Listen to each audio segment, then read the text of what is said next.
動画には多言語対応の字幕があります。ジオラマ画像をよりお楽しみになられたい場合は字幕をオフにしてご覧ください。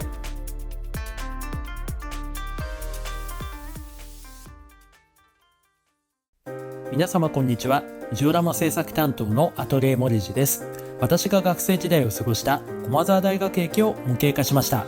東急線の走る地下駅、国道246号線が走る地上、そして高架を走る首都高速道路と立体的な構造になっています。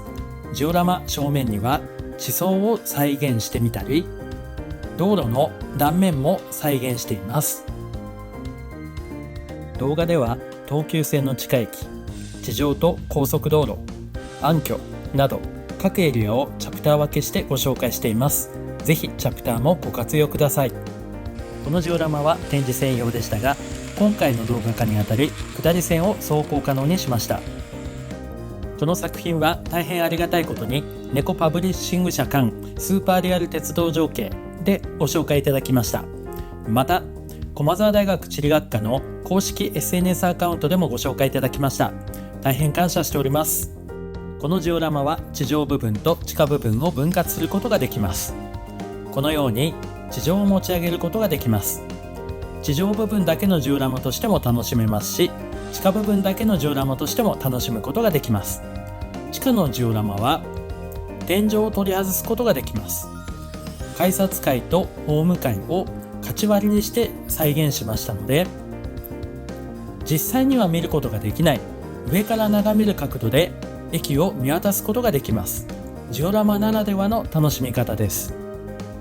駒沢大学駅をご紹介します。駅は地下駅になっていて、ジオラマでは東急線の地下ホームと地下にある改札階を再現しました。普段の収納状態のジオラマです。ジオラマの見せ方を考えて地上と地下の平行関係をアレンジしています。本来の地上と地下の位置関係にジオラマを配置し直しました。地下の東急線の線路と地上の国道246号首都高速道路は平行に走ります。このように上空から地下までのダイナミックな区間を楽しむことができます。田園都市線は渋谷駅から駒沢大学駅間が首都高速道路と一体で施工されました。駒沢大学駅の島式ホームの中央部は首都高速道路の橋脚の基礎部分にあたります。ジオラマでもそのホーム中央部の断面を想像しながら制作しました。二子玉川側も島式ホームの中央部に首都高速道路の橋脚が来るように作りました。地下空間は一部地上と柱の位置関係を変更し、地上の橋脚の位置も見た目の迫力を求めてアレンジしてジオラマに設置しました。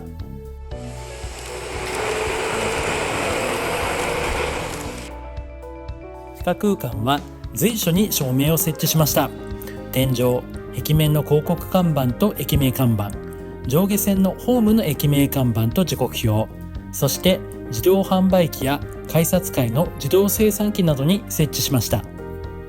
自動精算機にご注目ください。照明をオンにします。天井を外して撮影しましたが、このように天井をかけると照明の明るさで精算機の光がほとんど見えなくなってしまいました。地下の広い空間の天井の照明は余った室内灯を何列も配置して制作しました。明るすぎず暗すぎず、ほんのり温かい印象の私が持っている駒沢大学駅のイメージを再現しました。東急線のホームの天井照明と駒沢公園出口の地下通路の天井照明も室内灯で作りました。また天井はそれぞれサイティング模様のシートで制作しています。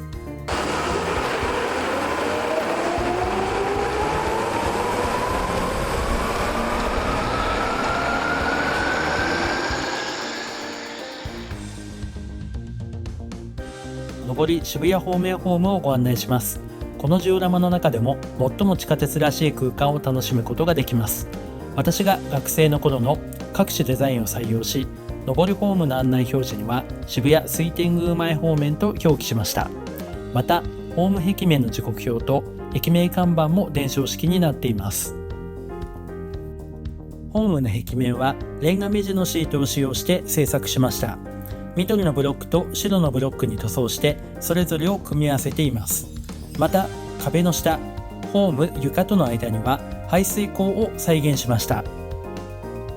客層は上下線で異なります。その違いを模型でも再現しました。上りホームは渋谷表参道に向かうビジネス系の人たちを中心に、三軒茶屋に向かう人、渋谷経由で山手線に乗り換える人、下校時間は下りホームが混雑しますので、それを避けるために通路代わりに上りホームを歩くカップルなど、ドラマを考えながら配置しました。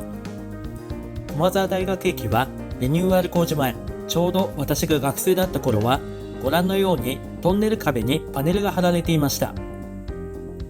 模型でもパネルを思い出しながらプラ板で再現しました。また階段ホール付近のパネルには電照式の広告看板と駅名看板を再現しました。上りホームの二子玉川側です。当時は二子玉川園と呼ばれていました。トンネルの天井には遊び心でトンネルの補修跡を塗装を変えたプラ板を接着して再現しました。ホーム天井は渋谷側と同様にサイディングシートをカットして製作しました。天井中央部はくり抜いて切り出したクリアファイルを接着し、その上側に室内灯を設置しました。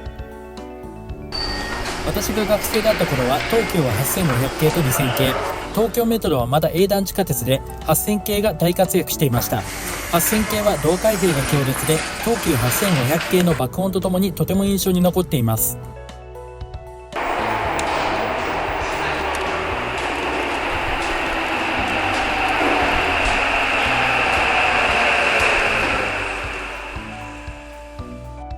階段は模型として楽しめるようにかなりアレンジしました。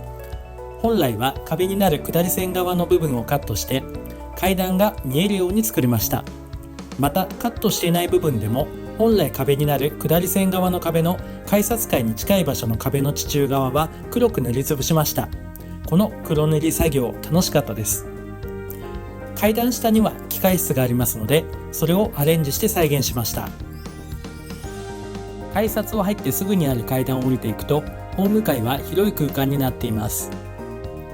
駒沢大学駅は島式ホームではありますが、地上にある首都高速道路の橋脚の基礎がホーム中央に位置します。そのためか、上りホームと下りホームがつながるのはこの階段周辺のみとなっています。私を含めてこの辺りでは上り方面に帰宅する学生と下り方面に帰宅する学生たちが電車の到着まで談笑していました。この空間には自動販売機があった記憶がある。電照式に加工した自動販売機とゴミ袋がビローンと出ているゴミ箱を再現し、空き缶がはみ出している姿を再現しました。詳細は別動画にしてありますので、よろしければ概要欄をご参照ください。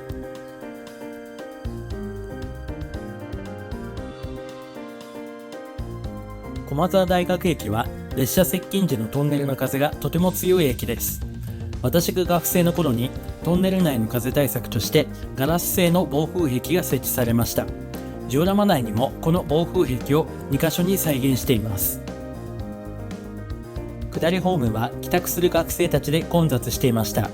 模型化にあたり何組かのサークル仲間、友達同士、一人で帰る、バイトに向かうなど様々なドラマを考えながら、上りホームと雰囲気が変わるように意識しながら人形を配置していきました。下りホームの案内表記は上りホーム同様に私が学生の頃のデザインを再現し、二子玉川園、中央林間方面と表記しました。上りホームの天井のほとんどはジオラマを俯瞰して楽しむことができるように省略していますが、三軒茶屋側の一部には天井を再現しました。壁面には電照式の駅名看板と時刻表を再現し、ホームの長さをアレンジして終端部を再現しました。加藤のホームパーツのモニターを上下逆さにして設置しています。またトンネルの断面部分には遊び心で鉄筋を再現しました。あくまで遊び心なので正確かどうかは分かりません。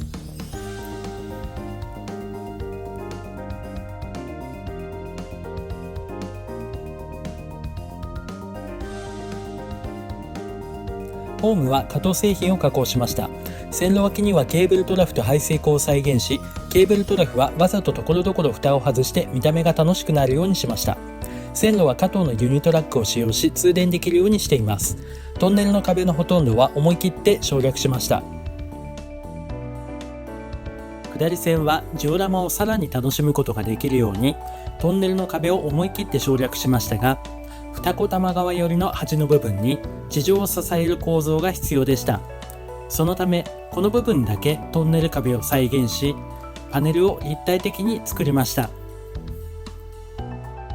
本来は車両展示専用のジオラマとして製作をしたため、全ての照明と線路の電源が共有されます。そのため電車の走行に合わせて照明がリンクするので、今後のジオラマ製作の際には線路と照明は別電源にします。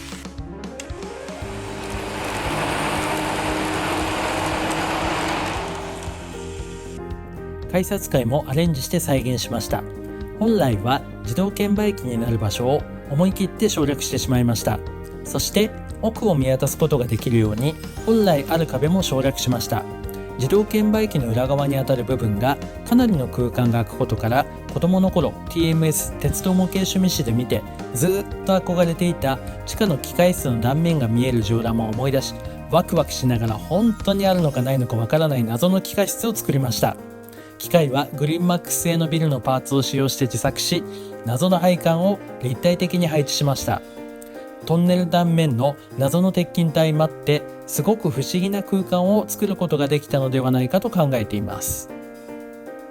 自動改札機はサカツギャラリー製品を使用しました。様々なドラマを考えました。授業を終えて帰宅をする大学教授、下り方面に帰る人々、自動改札機に引っかかる人、そしてそれを見てフリーズをする彼女、これから大学に向かう人、授業を終えて帰宅する人、サークル仲間と談笑する人々、多くの人々を配置しました。駒沢大学駅は改札を入るとすぐに階段があります。学生時代、階段の途中で電車の音が聞こえると話に夢中になっていることもあり、何が来るか分からず急いでホームに降りたら休校だったなんてこともありました。駒沢公園は多くの人で賑わいます。駒沢公園で部活の試合がある学生さんたちが自動生産機で切符の生産をしている姿を、壁面には広告看板をアレンジして再現しました。自動改札の外にはインターネットで調べた地図を加工して周辺案内図を設置しました。本当は銀色のものだったと記憶していますが、思い切って使える材料でアレンジしました。その脇には防火扉を設置し、出口を省略した上で駒沢公園口の通路を再現しました。自動券売機の前ではサークルの仲間たちが談笑しながらどこに行くかを決めています。笑いを取ろうとおどけたポーズを取る男子の隣にはそれを止めようとするガールフレンドに登場してもらいました。駒沢公園口への通路には以前制作した世田谷線や三軒茶屋地下駅、仙台駒沢大学駅のジオラマの時に制作した看板データを使用して地下通路の広告看板を作りました。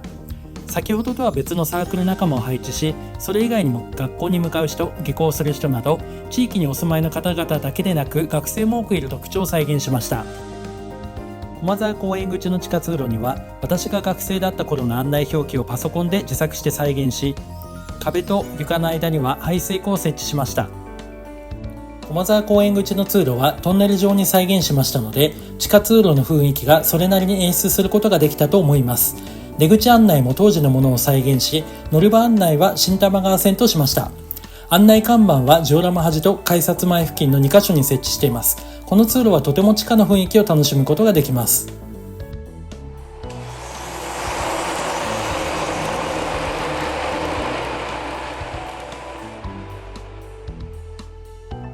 このジオラマは断面の工作も楽しみました。ジオラマ正面には地下駅の断面を再現し、地下改札階でご紹介しました子供の頃に憧れた地下の機械室の断面を作りました。正面の左側には地上を支える構造が必要だったため、そこには地層を再現することにしました。地層は雰囲気が楽しめればいいので、轟渓谷の地層を参考にアレンジして再現しました。二子玉川側の断面は駅ホームの上下線の連絡通路と駅コンコースの断面が見れるようにし、トンネルの脇に地層を再現しました。国道246号線の歩道の地下にはインターネットを参照しながらガス管、電話線、電線の共同庫を埋設し、その脇には水道管を設置して水表現にも挑戦してみました。側溝も断面を制作しましたが、初期の作品のため少し断面が小さく、以降の作品では大きくしています。埋設管の周辺の工事の後の雰囲気を楽しむことができるように、会津バラストで工事で埋め戻した姿を想像して再現しました。三軒茶屋側の断面は、駅のトンネル断面の中央部分に首都高速道路の橋脚を想起させる構造を再現しました。腕があればボロボロのコンクリートのトンネル断面を再現したかったのですが、今後の課題としました。歩道の下にはニコ玉川同様に共同溝を埋設し、水道管には水表現もしています。道路の側溝には排水解消を再現し、側溝から一段下がる姿を再現しました。排水解消に合流する側溝の断面も制作しています。今回排水解消を初めて再現しました。福島交通平野駅ジオラマ、江南鉄道中央弘前駅ジオラマでは、今回の検証を踏まえたものを制作しました。排水解消はジオラマの脇からだけでなく、グレーチング上空からも中を覗けるように作りました。排水解消ではこのようにグレーチングの影が映る姿を楽しむこともできます。側溝から排水解消に水が流れ込む姿と落ち葉を再現したつもりですが、今後の課題です。このジオラマでは見た目の楽しさを演出するために想像で下水管を埋設しました。こちらは二子玉川側に再現した下水管です。汚れた水表現はリアリスティックウォーターを使用し、ニヤニヤしながら作りました。下水管を再現したパイプはホームセンターで購入したものを使用し、確か100円もしなかった記憶があります。安価で楽しい表現ができるのでおすすめです。パイプは外側だけでなく内側も汚し塗装をしました。こちらは三軒茶屋側の下水管です。ジオラマの見た目のバランスを取るために、下水管はどちらも246の上り線の地下に埋設しました。下水管は覗いた時に興ざめすることがないように奥に内壁を設置し、黒く塗装しました。また内壁の前まで水表現をしていますので、地中に埋設するのが楽しかったです。なお地中は照明システムを設置しているので、下水管は両端の部分だけの再現になっています。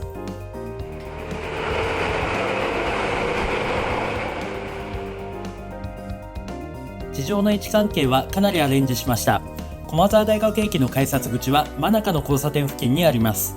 知り合いが上町にいたこともあり、学校帰りに毎日のように駒沢公園通りを歩いて駒沢交差点を渡り、角の八百屋さんの前を通っていました。そこでジオラマでは地下の駒沢大学駅の上に駒沢交差点を再現して、角の八百屋さんの入る特徴的な建物を再現することにしました。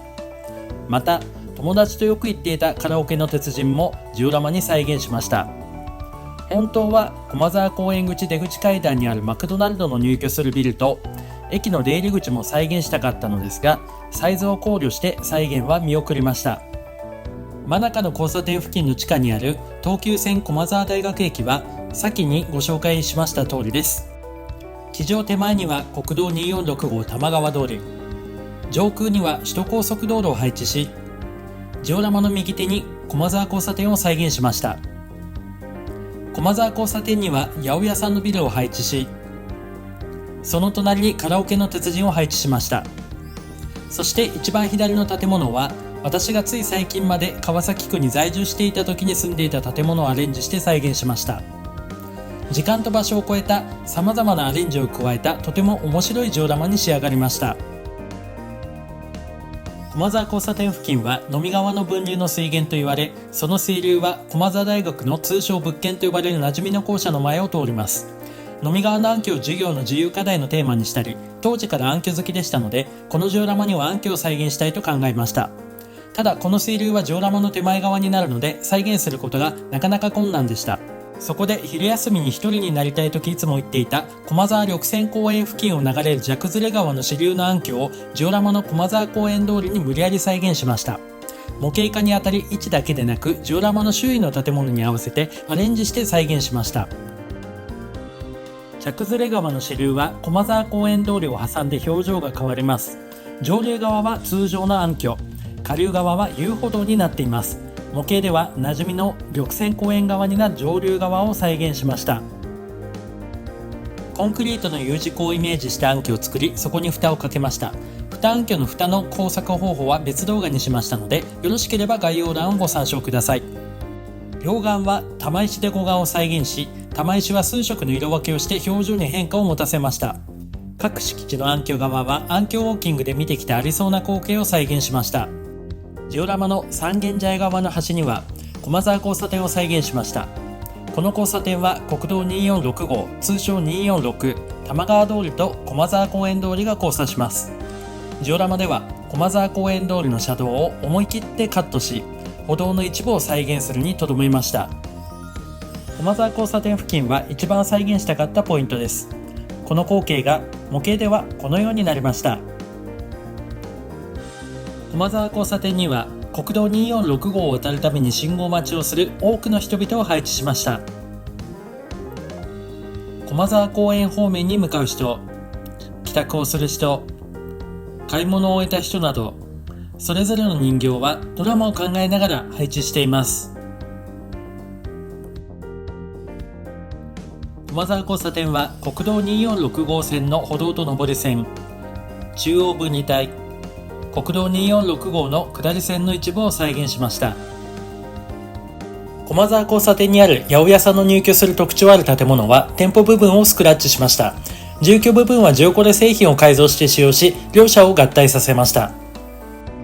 ジオラマを正面から眺めた時にこの建物で一番目に留まる部分が最上階のベランダです。そこに談笑する家族を配置しました。家庭菜園やお花を再現し、魚用の発泡スチロールを使用したプランタも置きました。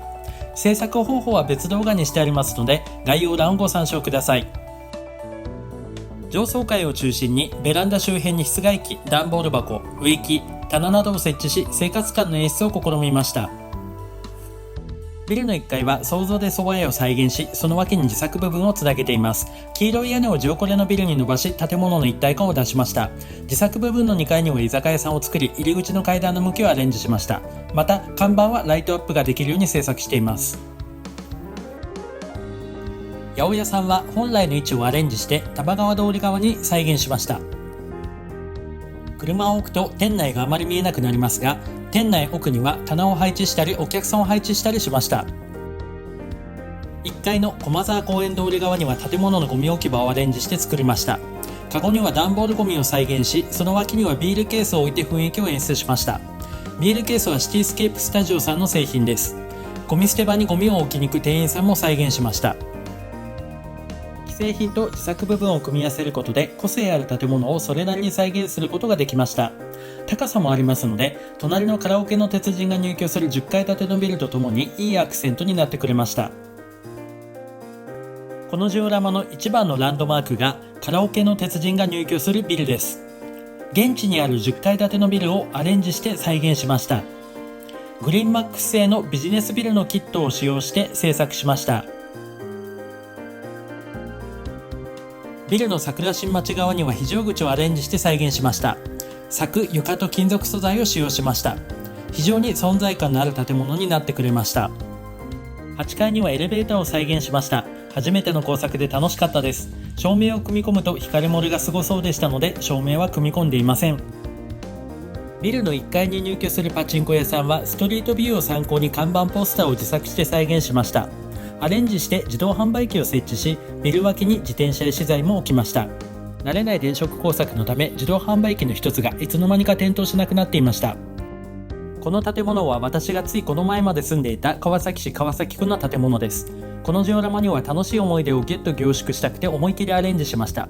建物脇の資材を大げさに再現し、賑やかしに正当ポスターを貼りました。ジオラマ左手には本来は駒沢交差点よりもかなり三軒茶屋側にある歩道橋をアレンジして再現し、橋上には行き交う人を配置しました。ジオコレの製品を切り継いで一部をカットしています。歩道橋の下り線側には青看板を再現しました。内容は既製品を加工して使用しています。首都高速道路との距離感を意識して歩道橋を設置しました。国道246号玉川通りの表記はタトゥーシールで再現しました。夕暮れ時の駒沢歩道橋です。首都高速道路の下部に光が反射し、街灯、ビルの照明と信号機の光が夕空に浮かび上がります。国道246号の道路表記は塗装で再現しました。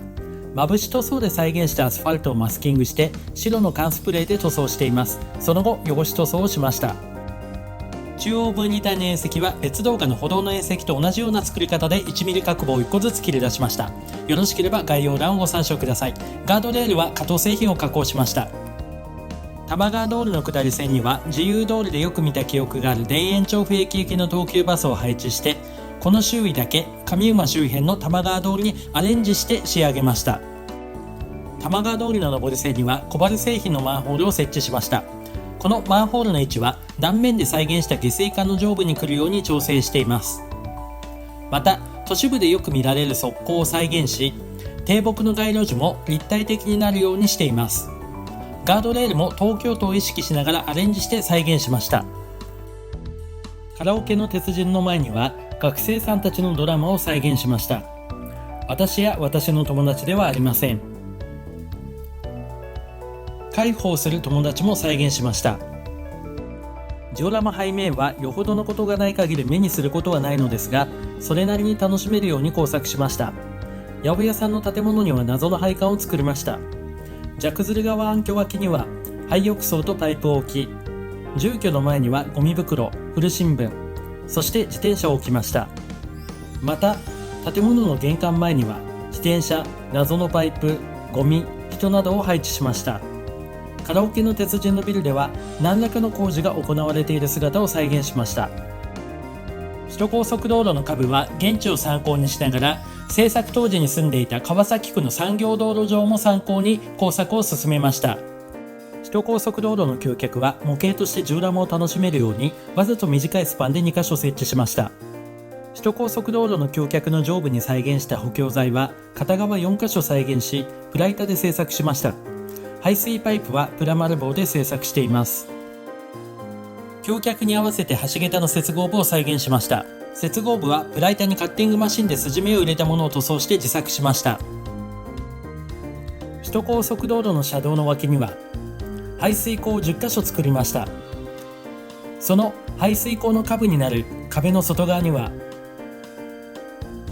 排水パイプを設置して連続性を持たせました。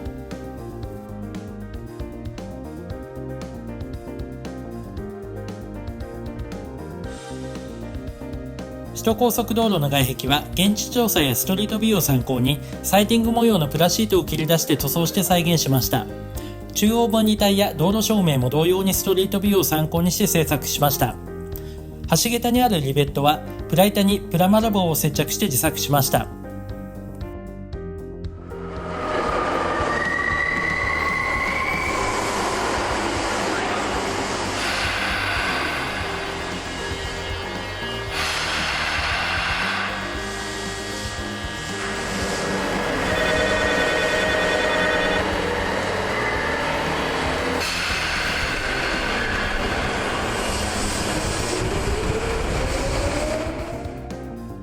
このジオラマは夜景を楽しむこともできます。三軒茶屋側から二子玉川側を撮影しました。手前が駒沢交差点です。首都高速道路の道路照明とビル屋上の広告照明が上空のいいアクセントになってくれました。ちなみに光り輝く夜のトラックはガチャガチャで一発で当てました。すごくラッキーでした。二子玉川側からの夜景は駒沢交差点側とは違った表情を楽しむことができます。夜景でもジオラマの立体的な構造を楽しむことができます。地下ホーム、コンコース、地上、首都高速道路、そしてビルの照明と地下から上空まで都会の夜を楽しむことができます。首都高速道路を走る自動車はヘッドライト、テールライトの点灯加工をしました。不慣れな工作であったこともあり、気づけば何台か点灯しなくなっていました。夜の駒沢交差点も多くの人で賑わいます。国道246号を走る車は照明が点灯するように加工しましたが、やはり一部点灯しなくなっている車がありました。よく見ないと気づかないので良かったです。ジオラマの二子玉川側は沿道のビルの照明が輝く都会の主要道路の夜景を楽しむことができます。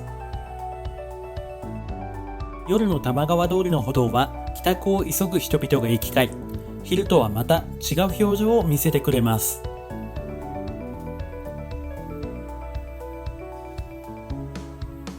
そして夜の学生さんたちのドラマも再現しました。バスには鉄道車両用の室内灯を設置しました。車内のシートは緑色で塗装し、乗客たちも乗せています。ガチャガチャで入手したこのトラックのため、玉川通りにはわざわざ空きスペースを用意し、この車を置くことができるようにしました。車は自由に置けるように着脱式なので、車がない時でもしっくりくるように各社の配置を調整しました。駒沢大学駅のジオラマを音声解説でご案内してまいりました。この作品は新玉川線から田園都市線に路線名称が変更になる2000年頃をイメージしました。制作自体は過去一でハードでしたが、学生時代を懐かしがりながら楽しくドラマを考えることができました。最後までご覧くださいまして誠にありがとうございました。本当に感謝です。